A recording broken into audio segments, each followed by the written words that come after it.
How to tell a Superman story is considered a challenge in writing. Many people say that it's hard and very few can pull it off. The closest best attempts would probably be the Captain America trilogy. However, what if James Gunn, one of the only directors to actually have all three parts of his superhero trilogy positively rated, takes a shot?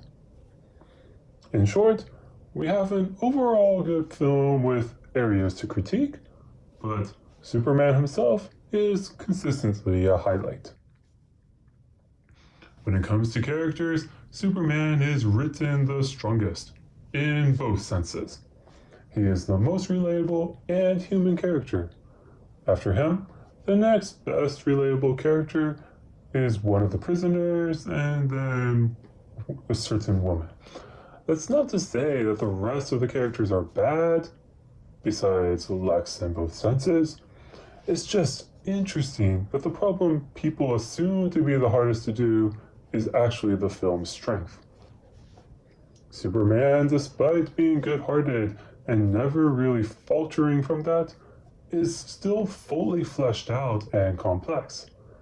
It is that good nature of him that draws out conflict and discussion. I think the secret ingredient is that Clark is not perfectly eloquent here. Normally, Superman is depicted as confident and purposeful with his words. This Superman, however, has difficulty conveying his thoughts without his emotions getting in the way. Anyone who has been frustrated with how obviously bad something is and wants to do something about it for the simple reason of doing the right thing can relate to him in the interview scene. He is young and inexperienced, but also works hard to try to get the best out of every situation and gives his enemies chances to back out. He is a person who has truly embraced caring about everyone by default, and that is something I like to see. That care is crucial to the story too, because it feeds into the theme of disillusionment. I did not expect it to appear here. While it may not have had enough time to grant a deep analysis, it does serve to strengthen the character and show there are plenty of good themes for a Superman story. For other positives, Krypto is fun, Mr. Terrific certainly gets the most fun and snark, the character build-up scenes are reassuring and uplifting, and Lois gets to shine in the interview scene as someone who is more professional while also struggling and challenging. This certainly is one of the stronger scenes, even if it can also be difficult to watch due to the nature of the scene.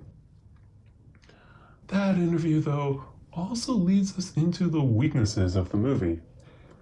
This is really the only scene of its kind in the film. No other scene matches it in terms of characterization and conflict. Superman the Justice Game? Nope. Even Lois shifts to wholly supporting rather than challenging like in the interview. Superman and Lex? Lex is a comically bad villain in both senses. His monologues are so on the nose, it makes you wonder why he is saying this stuff. While he is supposed to be the opposite of Superman, that isn't supposed to apply to the quality of writing. People will say that villains are what makes the hero stronger. That is not the case here.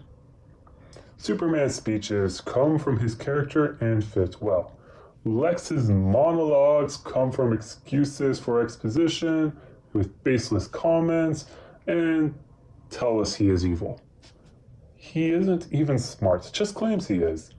And Superman's retort on that is probably his own weakest line. The first sign of the poor writing of Lex is actually the opening fight scene. While the fight looks like an attempt of show don't tell, the dialogue is very much tell, is unnatural and out of place. The scene immediately ruins suspension of disbelief. Luckily, in my opinion, this is the weakest scene of the whole movie, but it gives critics a lot of material to work with. It's like he knows his every move before he makes it. It's a cliche line made worse by the fact that Superman doesn't actually do any fighting.